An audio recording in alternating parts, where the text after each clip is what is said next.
Most world religions and philosophies make the cardinal error of supposing that what they see as the meaning of life should, by virtue of its importance, apply to everybody, irrespective of age, circumstance, or position.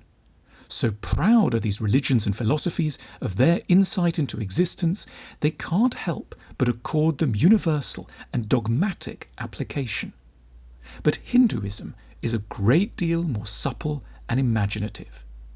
Hinduism too has a sense of how a good life should be lived, but crucially, the religion never assumes that the rules should apply across the board.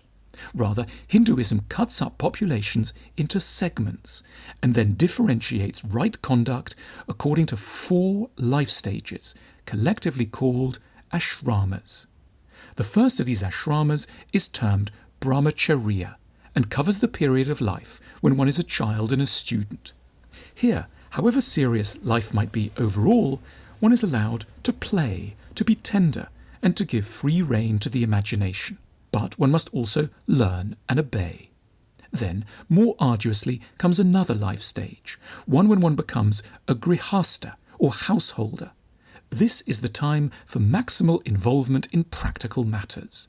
There might be little time for prayer or contemplation. It's the moment for building up capital, for buying a house, developing a profession, and having a family of one's own. This stage might last 20 years or more. But eventually, practical obligations do recede. Children grow up and leave home, and it's then time to become a vanaprastha, or forest walker.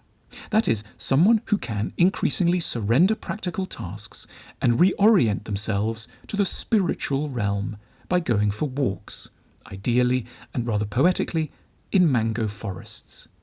Then, lastly, when we're truly done with business and when family life has ceased to make all but the most minor calls on us, we are, to follow Hinduism, allowed to enter the last stage of sannyasa, where we renounce worldly goods, don a simple robe, and wander the world in search of ultimate sources of enlightenment, charity, and spiritual friendship.